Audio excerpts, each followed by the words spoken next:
The metal pen slipped from his hand and hit the wooden table, a sharp, cold sound that sliced through the laughter filling the conference room. Elliot Graves froze mid-motion, the pen's tip still pressed against the final line of the contract. One more stroke and everything would be complete. A multi-billion-dollar deal. A ticket that would turn him from wealthy to legendary. But his hand trembled slightly. He didn't understand why. Inside the glass-walled room on the 42nd floor, the autumn morning sunlight reflected off the champagne glasses, casting flashes of brilliance like steel. The men in dark suits were laughing, toasting, clapping each other on the back. Everyone believed this moment would make history. But Elliot, seated at the center, felt like the only one hearing something out of tune in the symphony of celebration, the pounding of his own heart, fast and wary. On the screen, the Titanic's group logo spun slowly in the presentation slide. They called it the Great Merger of the Clean Energy Era. Elliot had dreamed of this day for 20 years. From his time as a night shift engineer, eating instant noodles in a rundown garage, to the moment he built Graves Tech, the small startup that made him the man Forbes once hailed as the visionary who brought green energy into everyday life. Today was supposed to be a celebration, yet all he could think about was one haunting question. Why does this feel like I'm signing my own obituary? Miles Carrington, his close friend and financial advisor, leaned toward him. You okay? Miles's voice was warm, persuasive, almost hypnotic. Sign it, Elliot. After today, we won't just be successful, we'll be legends. Elliot looked at him. That confident face, that familiar smile, it was all too familiar. So familiar it made him uneasy. There was something behind that polished charm he just couldn't read. Everyone laughed. A Titanex employee handed Elliot another pen. Sleek, gold, gleaming. Just for you, the man said. Elliot took it, feeling the chill of the metal seep into his hand. He leaned forward, the pen's tip touching the paper. When click, the glass door swung open with a soft sound, barely loud enough for a few heads to turn. A young woman entered, pushing a janitor's cart. Gray uniform, slightly crooked cap, slim figure, but her eyes were steady, deliberate. Sorry, she said quietly, her voice rough. I just need to empty the trash. No one paid attention. Miles waved her off with a smile. It's fine. Go ahead. Elliot drew a deep breath and forced himself to focus on the contract again. He was about to sign, quick and clean, but then the girl moved closer, bending down right beside his chair. The faint scent of floor cleaner mingled with the expensive cologne of the executives around the table. She bent lower, pretending to adjust the trash bag. In that brief second, her voice came out, so soft only one person could hear it. Don't sign, Mr. Graves. They're setting you up. No one else heard it. But to Elliot, that whisper hit like an explosion. He looked up, his heart pounding, eyes locking with hers. Lena Torres read the small name tag pinned to her chest. There was no fear in her eyes, only a desperate kind of determination. A moment passed. Elliot leaned back slightly, the pen in his hand suddenly heavy as lead. Miles frowned. Elliot, something wrong? No, just a little dizzy, he muttered, setting the pen down. In that instant, the whole room seemed to slow. The laughter faded. The clinking of glasses, the scrape of chairs, all went quiet. Elliot stared at the contract, at the half-finished signature, and then, in utter silence, the pen slipped from his hand and hit the wooden table. Clack! The room froze. 1 second, 2, then 10 seconds of perfect stillness. Dozens of eyes turned toward him. Searching, confused, suspicious. Elliot took a deep breath, trying to hide the storm rising in his chest. But he knew, with that single whispered sentence, everything had changed. The deal of the century. His future. A lifetime of building and sacrifice. All of it could crumble or be saved because of one quiet warning from a young janitor he'd never met before. He looked up, searching for her eyes again. Lena was standing straight now, pushing her cart away as if nothing had happened. But in the brief moment she turned, Elliot saw her small shoulders tremble. Not with fear, but with warning. And in that instant, he knew. Whoever she was, that whisper would haunt him for the rest of his life, because it made him realize he could never sign again. Elliot strode out of the conference room, leaving behind the murmurs and puzzled stares of the shareholders. His voice was low, almost a command, rough with tension. I need to call my lawyer. No one dared stop him. Only Miles watched him go, a flicker of suspicion crossing his eyes. The door shut behind him. The long carpeted hallway glowed under the pale white light. Elliot walked fast, then almost broke into a run. His footsteps echoed against the marble floor, mingling with the faint squeak of rubber wheels somewhere ahead. The sharp scent of cleaning solution lingered in the air, guiding him toward her. Standing by the service elevator, her cleaning cart still open. "You!" Elliot's voice cut through the corridor like ice. Lena Torres flinched, turning around. Her eyes caught the fluorescent light, wary, exhausted. "You shouldn't be here," she said softly. "Shouldn't be here." His tone hardened. "You just interrupted the biggest meeting of my life and whispered something straight out of a spy movie. Now tell me, what the hell is going on?" Lena took a deep breath, glanced down the empty hallway, then stepped closer, lowering her voice. "I heard them talking about transferring all ownership of your patents to Titanics. They called it a soft strip operation. If you sign, you lose everything." Elliot let out a short, harsh laugh. "You expect me to believe that because you overheard something? You think I'd take a billionaire deal on the word of a janitor?" "No," Lena said, her gaze steady, her tone unnervingly calm. "I don't expect you to believe me. I just don't want to see another person crushed by them." Elliot was silent for a few seconds, studying her, those dark brown eyes, honest, older than her years. But reason pulled him back. "Who are you? Who sent you?" "I'm just the one who cleansed the floors," she said, and with that, she pushed her cart away, leaving him standing alone in the empty hallway.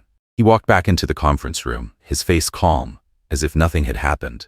The champagne still fizzed in the glasses, and Miles was charming the Titanic's representatives with talk of a golden future.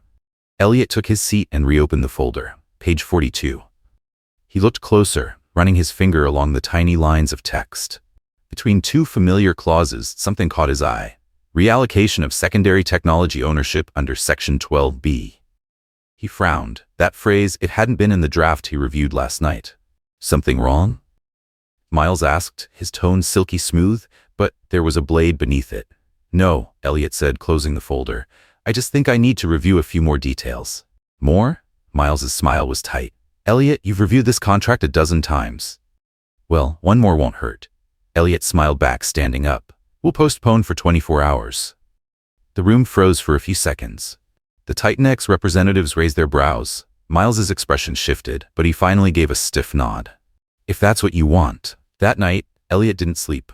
The penthouse overlooked the ocean, city lights shimmering against the untouched glass of whiskey beside him. He sat before the glowing monitor, reopening every email, every contract, every draft, file by file, line by line.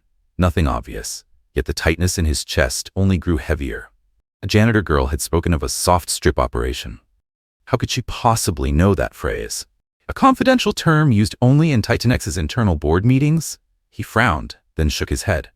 Impossible. Elliot typed Lena Torres into the company's personnel system. Nothing. He tried the outsourced cleaning service next, a long list of temporary workers, most with incomplete records. Lena was listed under rotating night shift, 3 months, no permanent address. No photo, no social security number. The unease kept growing. He pulled up the security footage from the 42nd floor, but the recording from that morning was gone. The file name blinked. Error, missing footage. He swore under his breath. Someone didn't want him to know. The clock read 2:13 a.m. He got up to pour another glass of whiskey when his phone buzzed. An email. No sender name, just an address he didn't recognize. The message contained only one line. "If you want the truth, come to Dock 7 at 7 p.m. tomorrow. Someone will be waiting for you." Signed, L.T. Elliot stared at those 2 letters, a chill creeping down his spine. Lena Torres. He sat in silence, listening to the distant crash of waves against the pier beyond the glass windows.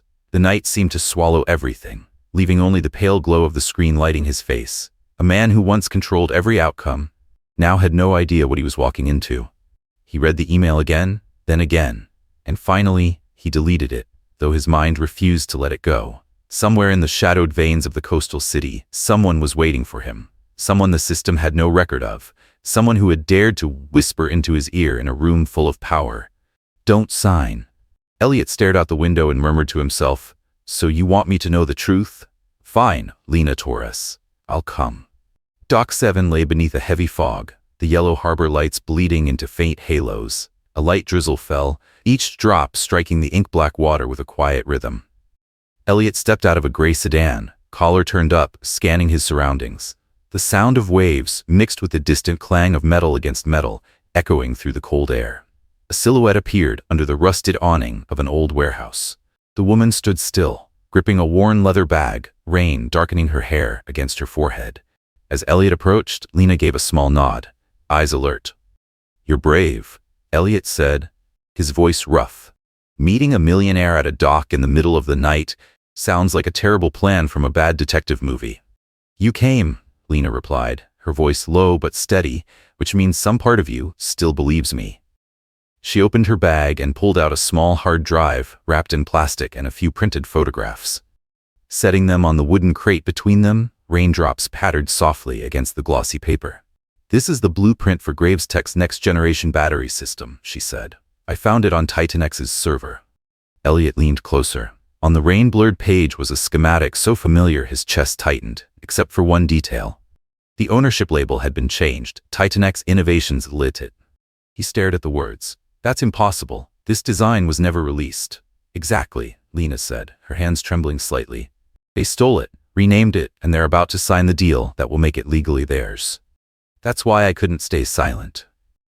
Elliot looked up, eyes locked on hers. "How do you know all this?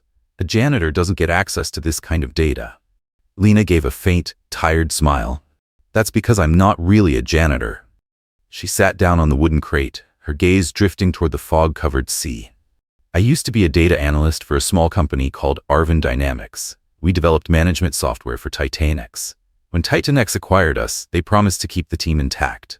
But 6 months later, they pushed us into bankruptcy. I was the first scapegoat, accused of leaking internal data. They altered my records, and just like that, I lost my job, my reputation, everything." She took a slow breath. "My mother has a heart condition. I needed money for her treatment. The cleaning job was the only one that didn't ask too many questions." Elliot said nothing. For the first time, he saw beyond her calm face and glimpsed the abyss underneath. Lena went on, her voice steady but low. "I worked the night shift on the 40th floor, the same floor where Titanex holds their meetings. A week ago, I overheard a conversation between Miles Carrington and the Titanex executives. They talked about the contract and how to transfer soft ownership rights in a way you couldn't legally challenge." "You must have misheard," Elliot said, his tone dry, but his hand curled into a fist. "I have proof," Lena replied. She pulled out an old phone and played an audio file. The sound of rain tapping on a tin roof crackled through the static. Then Miles's voice came through, clear and unmistakable. "Once Elliot signs, we'll transfer all the rights to the Cayman branch. He'll never know." Elliot froze. That voice, the same one that had stayed up with him through countless nights of building their company, the same one that had toasted every victory, now carried the sound of betrayal. He took a step back, drawing in a slow, uneven breath. "I don't want to believe this." "Neither do I," Lena said quietly, meeting his eyes, calm, steady, but filled with sorrow. "But if I stay silent, you'll lose everything. And they'll keep doing it to others." A cold wind swept through the dock, making the metal masts creak and moan. Elliot rubbed his face with one hand, the weight of it all pressing down on his shoulders. "You know," he said softly, "when you whispered to me this morning, I thought you were crazy. Now I'm not so sure which one of us really is." He took out his wallet, pulled a few large bills, and held them out to her. "Leave the city. They'll track you down. I can arrange somewhere safe." Lena shook her head. "If I run, they'll just do it to someone else. I can't keep living in fear." Elliot looked at her, and in her defiance, he saw a reflection of himself 20 years ago, a man who once dared to stand against the system. He put the money away, his voice firm. "I won't sign. I'll stall the deal, say I need more time to analyze the data. You stay away from the building for a few days. Don't contact anyone." "I'm not sure they'll let me work there anymore," Lena murmured. By morning, her fear had come true. When Elliot walked into the office, the first thing he did was look for her, but the small corner where the janitorial staff kept their supplies was empty. When he asked the floor manager, the man gave a curt reply. "Miss Torres's contract was terminated this morning. Security violation." Elliot left the building in a daze. He called the number listed in her file. The line replied, "No such number exists." By afternoon, he'd tracked down the address she'd listed, an old apartment block on the south side of the city. The door was unlocked. Inside the small, dim room lingered the scent of disinfectant and the remnants of a life hastily abandoned. On the table lay a folded piece of paper, written in blue ink. "If they find me, Don't trust anyone. No signature. Only 3 letters at the bottom corner. L.T. Elliot held the note, realizing it might be the only thing left of the woman who had risked everything to tell him the truth. Outside, rain began to fall again, the steady drizzle whispering against the window, as if to remind him that the game had only just begun. By morning, the rain still hadn't stopped. Water streaked down the office window, blurring the city skyline. Elliot sat under the muted glow of a desk lamp, gripping Lena's crumpled note in his hand. The brief message, "If they find me, don't trust anyone," echoed in his mind, looping endlessly like a voice that refused to fade. When Miles walked in, carrying his usual warm smile, Elliot looked up, calm, composed, almost unnervingly so. "Heard you've postponed the signing indefinitely?" Miles asked, pouring himself a cup of coffee, his tone light but his eyes sharp with curiosity. "Yeah," Elliot replied evenly. "There are a few things I don't fully understand in the contract. Like the Cayman branch, for instance." The sound of the metal spoon stopped mid-stir. Miles froze for half a second, then let out a soft chuckle. "You've been reading way too closely, my friend. That's just an administrative division Titanex uses for record-keeping. What, you think I'm hiding something from you?" Elliot leaned back in his chair, smiling faintly. "No, just making sure." The smile stayed friendly, but his eyes had turned cold as steel. Miles lifted his cup, masking a flicker of unease behind the rising steam, then quickly regained his polished composure. "Elliot, you're overthinking it. We're about to make history here. Don't let a few tiny details slow you down." "Yeah," Elliot said softly. "Funny thing about tiny details, they're often what buries empires." After Miles left, Elliot sat in silence. He knew he couldn't keep running on suspicion alone. He needed proof. That afternoon, an email arrived from an untraceable address. "You're looking for the real contract. Check the attached file. Someone inside Titanex doesn't want more blood on their hands." Elliot opened the file, his heartbeat pounding in his ears. The authentic contract had 3 signatures instead of 2. Alongside Miles and the Titanex representative was a third name, Serena Holt, his personal attorney, the woman who had guided him through every major deal, the one he once called the keeper of the company's soul. He flipped through the pages, each line cutting deeper. In the section titled Intellectual Property Allocation, a small clause read, "Upon merger completion, Titanex retains full legal rights to the Gravecell technology under the authorized representation of shareholders M. Carrington and S. Holt." Miles and Serena, partners in betrayal. They had sold him out to Titanex. And worse, buried in the documents, was a plan to accuse him of financial fraud, making him the perfect scapegoat for the entire operation. 3 days later, the trap was sprung.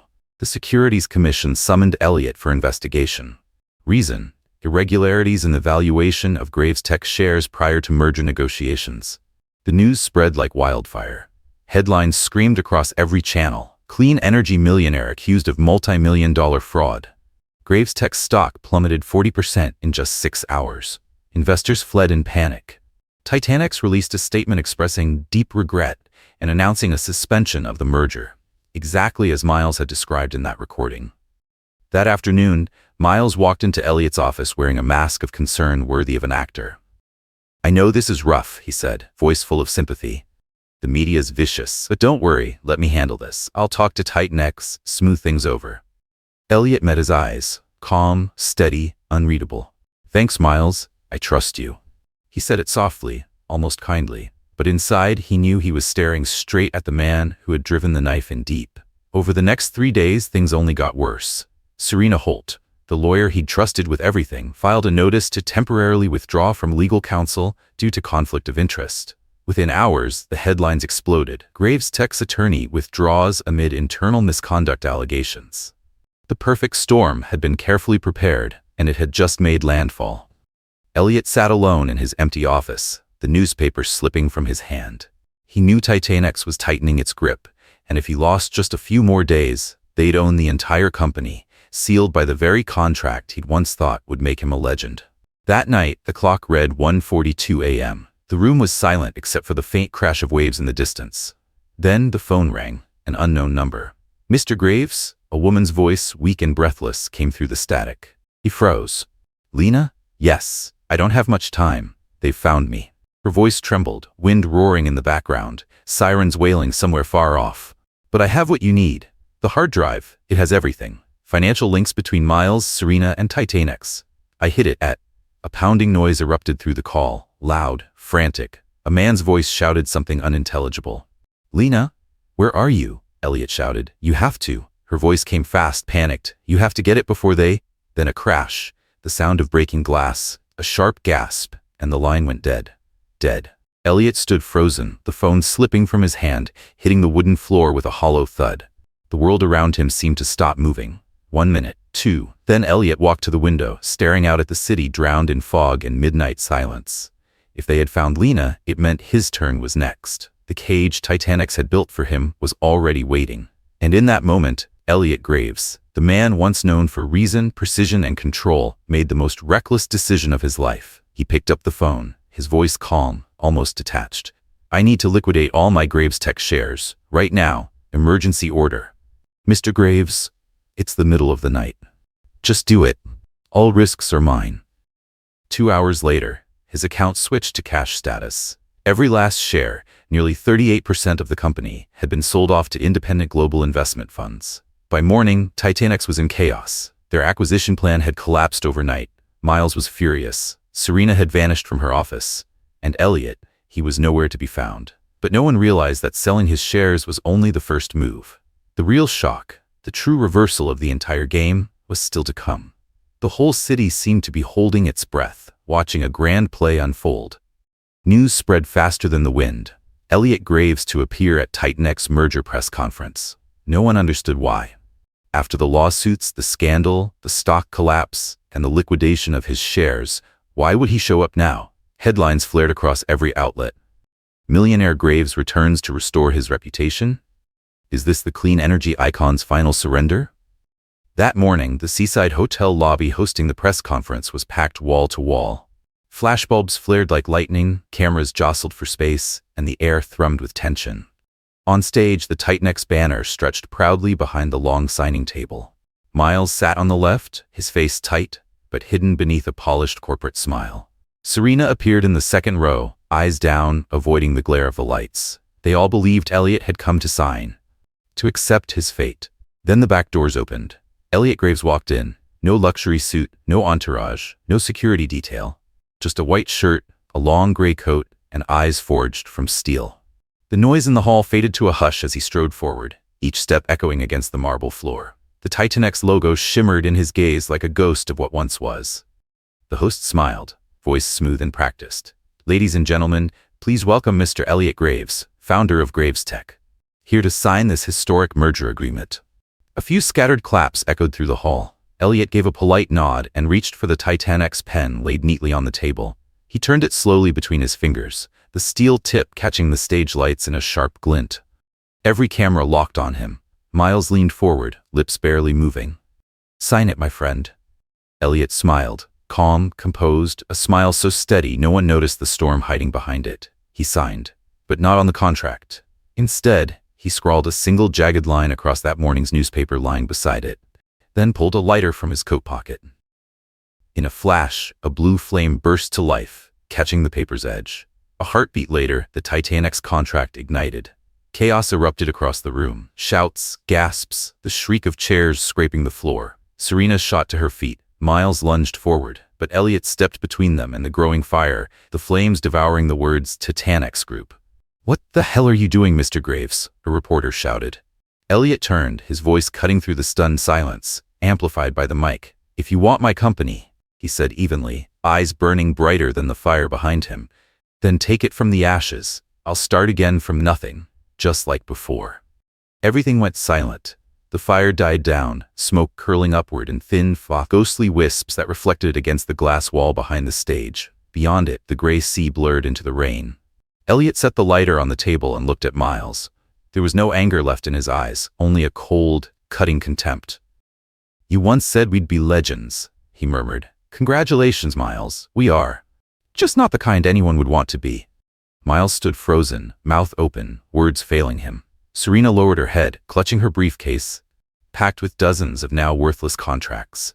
Reporters surged forward, flashes exploding like lightning, cameras sweeping across the chaos. Shouts filled the room, a rising storm of noise and disbelief. Elliot simply smiled, bowed once, and walked off the stage through the crowd, as if he'd just drawn the final line at the end of an era. 2 days later, the media exploded. One side branded him the madman who betrayed investors. The other hailed him as the man who refused to sell his soul. No one knew that his fiery act wasn't a reckless impulse. It was the final move in a plan Elliot had set in motion long before the press conference. In the nights leading up to the merger, he had quietly transferred all ownership of the Gravesell technology and every related patent to an anonymous nonprofit foundation called the Aurora Initiative. The sole legal representative listed on the documents, Lena Torres. Aurora's charter was explicit. Any clean energy technology developed from the Gravesell Foundation shall remain in the public domain. Exclusive licensing and commercial mergers are strictly prohibited. No one knew how Elliot managed it, only that, just before selling his shares, he used his final access privileges to authorize the transfer to Aurora. A fully legal act, irreversible. Titanic's lost everything. Miles spiraled into chaos, calling everyone he could reach. Serena vanished completely. The Titanic's board held an emergency meeting, but it was far too late. While they scrambled to contain the damage, dozens of major outlets released a flood of leaked internal documents, evidence of bribery, secret offshore transactions, and emails outlining the entire plot to seize control of Graves Tech. The source of the leak was anonymous. The signature on every file read only, LT. No one saw Lena. No one knew where she had gone. But the data was too detailed, too precise, impossible to dismiss or deny. The Securities Commission reversed its ruling. Elliot Graves was cleared of all charges. Miles Carrington and Serena Holt were summoned for federal investigation. Titanex's stock collapsed. Its CEO was forced to resign.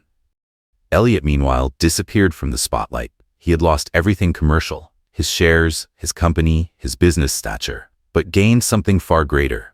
He had become the moral icon of the clean energy world. The press called him the man who burned the contract. Young entrepreneurs and engineering students called him the one who stood when everyone else bowed. But amid all the glory and legend, one question lingered, unanswered, whispered like an echo at the edge of every headline. Where's Lena Torres? On a quiet morning, nearly a month after the press conference, Elliot returned to the small seaside house where his parents once lived. The same place where he had built the first prototypes of Gravesell. On the table by the door sat an envelope with no return name. Inside were only two things: a small silver hard drive, scuffed and worn, and a printed photograph. In the photo, Lena Torres was smiling, standing in front of a modest seaside cottage. Behind her hung a wooden sign, hand-painted with the words Aurora Foundation. Below it, written in blue ink, was a single line: "You chose what was right. Now it's my turn to live again." Elliot sat in silence as the morning light streamed through the window, spilling over the photo in his hands. The ocean breeze slipped through the open pane, stirring the paper gently, scattering flecks of sunlight like tiny sparks of hope. No machines, no contracts, no struggle for power. Only one truth remained crystal clear. The fire he lit that day hadn't just burned a contract. It had reignited something the world had long forgotten. Integrity. A year had passed since the day the contract turned to ash amid the flash of cameras and the roar of the crowd. The world had moved on. But Elliot Graves was no longer the man of glass towers, champagne toasts, and press conferences.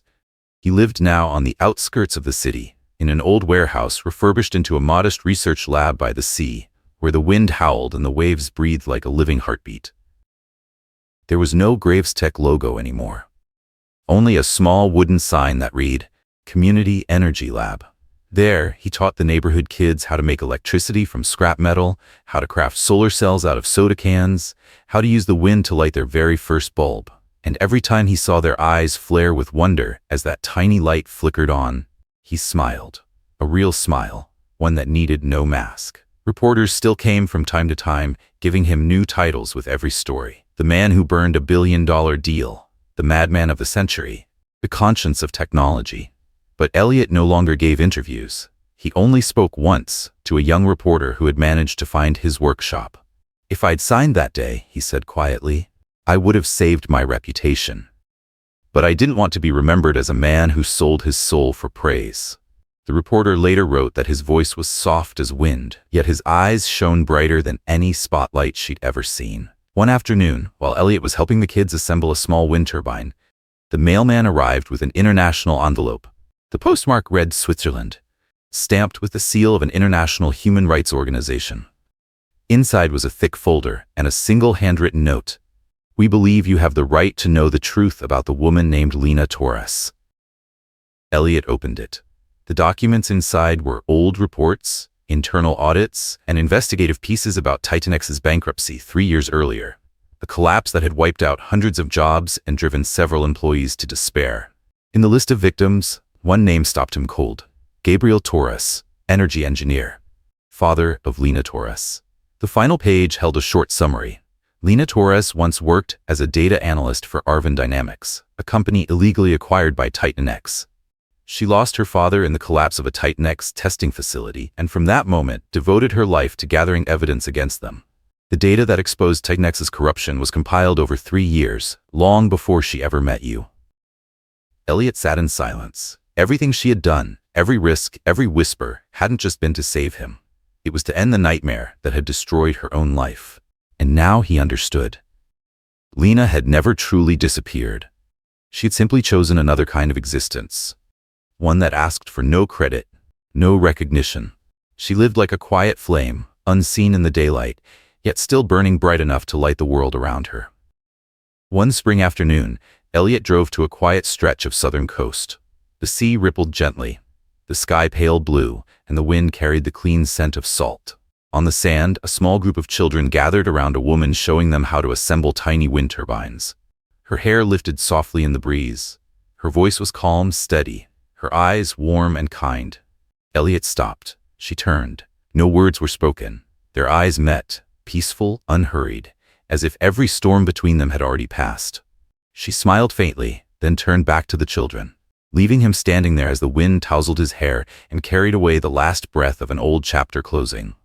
Elliot looked up at the sky, at the small spinning blades gleaming in the sunlight, powered by the very energy he once dreamed of giving the world, now alive in the hands of those who would inherit it. He spoke softly, almost to himself. Sometimes the most radical act is giving everything up to hold on to what's right. And beneath the glittering light, reflected off the sea, the man who once burned a billion-dollar contract walked away quietly, at peace, as though he had finally found the one thing money could never buy: freedom of the soul.